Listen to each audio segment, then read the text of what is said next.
Sometimes, the most terrifying monsters don't live under the bed. They sit across from you at breakfast, smiling over coffee, while the silent victims, those without a voice, bear the hidden scars of their cruelty. Alice thought she knew the man she married. But one glimpse behind the curtain of domestic normalcy revealed a darkness that would shatter her world and ignite a fierce, unyielding fight for justice. This is the story of a woman, her dog, and the hidden camera that exposed a predator in plain sight.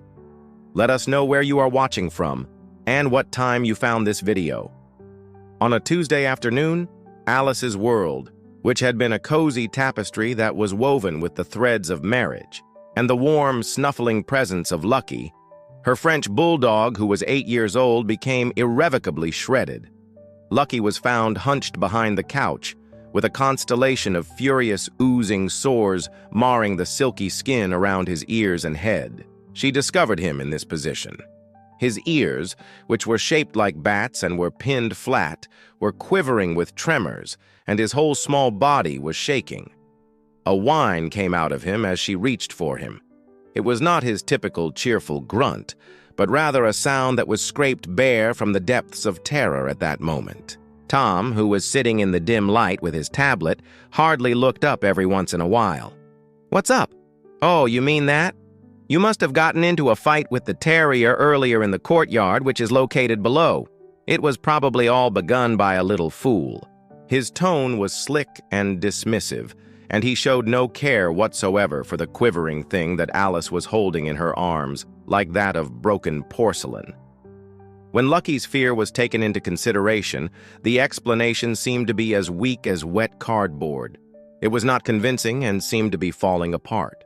Who was Lucky? Who loved everyone, and whose worst transgression was taking their socks? When Tom moved on the sofa, who was the one who flinched? A chilly knot tightened in Alice's gut, and it was much chillier than the winter air that was coming in through the window of their flat. As the days progressed, the fear began to take on a life of its own and begin to coil up inside of Alice's chest. Even though her pulse was pounding, she would hurry home only to discover new horrors: a swollen eyelid, a limp that seemed strange, and a new patch of fur that was suddenly vanishing. The formerly vivacious and cheeky personality of Lucky began to fizzle out. His eyes, which had been trusting in the past, were become huge pools of puzzled horror as he slithered away from Tom. As Tom continued to elucidate, his explanations became more irritated. Slipped on the tiles? Caught his collar on something? Probably allergic to that new cleaner. Each deception seemed like a little betrayal, and it chipped away at the basis of their marriage, which had been going on for 4 years.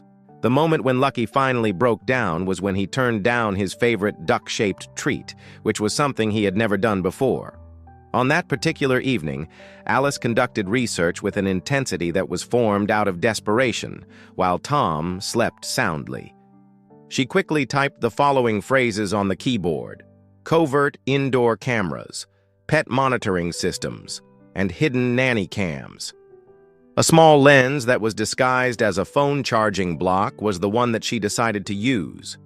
It was placed in the ideal location on the bookshelf that was facing Lucky's favorite area and the recliner that Tom used.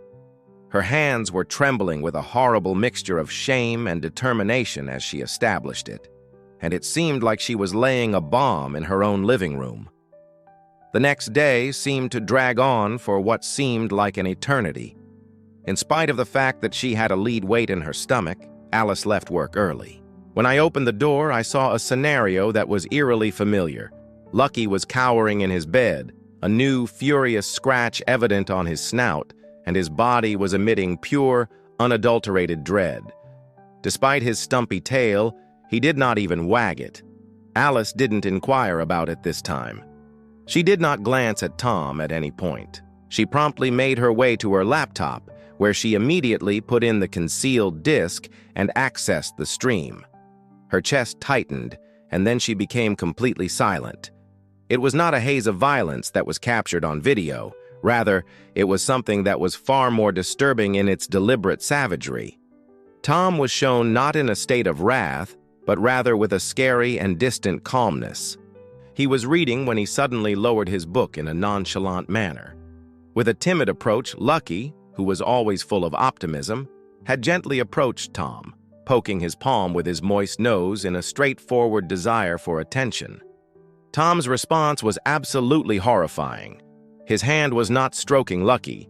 Rather, it was squeezing, and it was violently twisting the tender flesh behind Lucky's ear. He touched Lucky with lightning speed. Attempting to get away, Lucky let out a yell. As Tom's second hand flew out, it was not to soothe the dog, but rather to lock the dog's muzzle shut. The pressure caused Tom's knuckles to become white.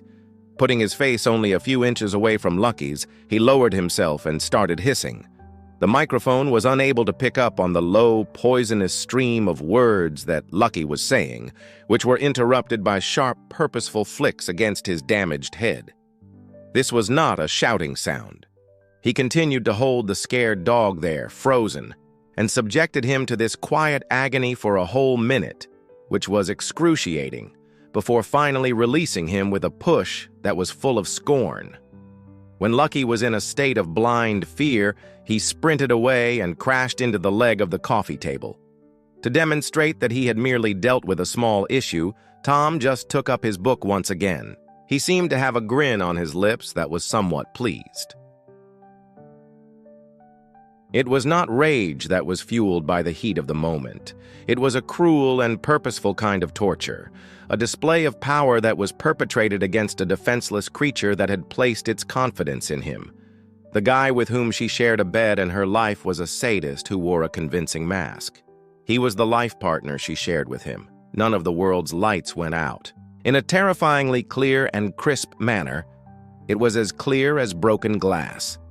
With a heartbreaking sense of finality, every previous inexplicable cry, every quiver, and every careless rejection snapped into place. The feelings of love that she had for Tom did not just dissipate.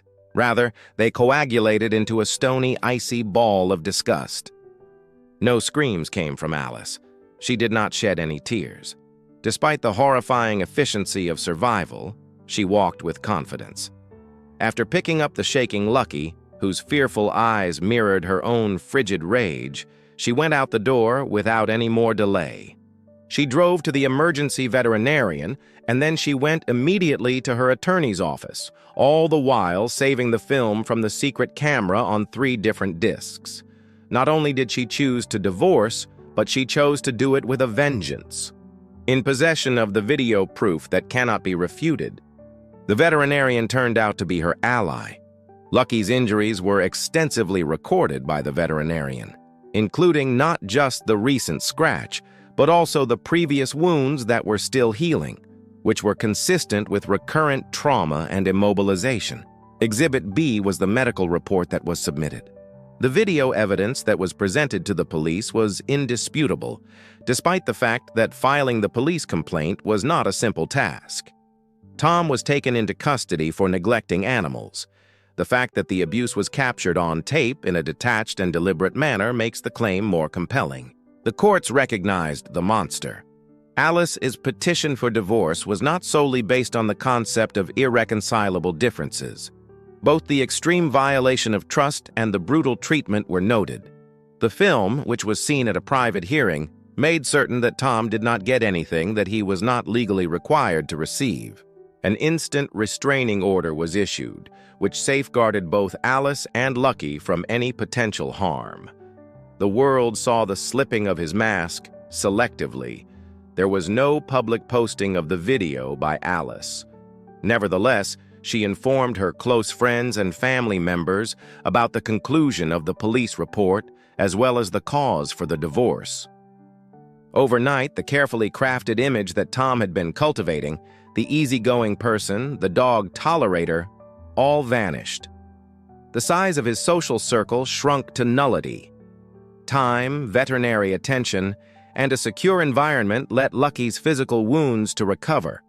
Over time, the worry persisted, but slowly, in their brand new apartment, which was filled with nothing but love and soft hands, The light that had been missing from his eyes began to return. All of the cheerful wiggles, the sock stealing, and the happy grunts have returned. He realized that trust was not a trap. Alice rebuilt her life, one brick at a time, with the ferocious protectiveness of someone who has peered into the darkness and refused to blink. Her modest demonstration of resiliency was the fact that she volunteered at the shelter where she had adopted Lucky several years before.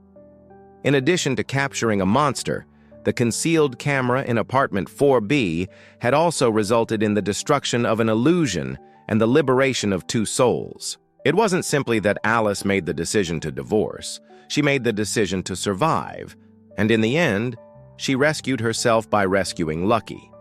The awful fact was not simply the brutality, it was also the terrifyingly commonplace face that evil could wear, and the remarkable fortitude that was required to take that mask away. If you trust your instincts and want to safeguard those who are silent, then like and share this post.